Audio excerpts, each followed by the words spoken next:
The FL Studio interface is very similar to other Windows applications. As a result, the overall layout will be familiar to any regular Windows user. There are, however, a few key differences.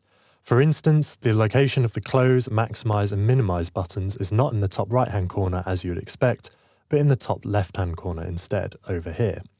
For Mac users, the user toolbar remains at the top just like you would find in any other application, regardless of the Windows that you are using.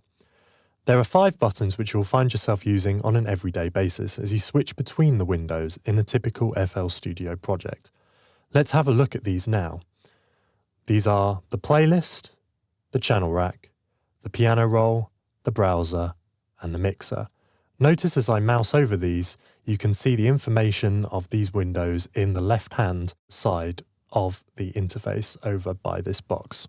At the top of the user interface are the buttons you will use when recording MIDI, as well as buttons for linking your MIDI controllers to FL Studio.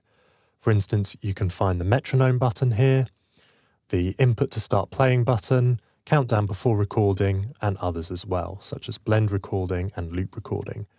This whole area here is your transport section, where you can then also select the play pause button, stop button, record button, and change your tempo. The slider below this is to select the song position. However, this can be quite inaccurate at times and it is better just to select it in the playlist. Another important change from previous versions of FL Studio is the way you create MIDI patterns. The pattern selector and the new pattern button are now the main ways in which you create MIDI. These are located in this area of the user interface over here.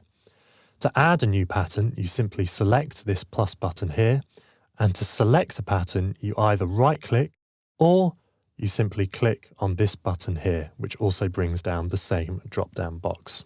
Finally, there are also buttons in the top right-hand side of the interface, which for the most part you'll find yourself not using.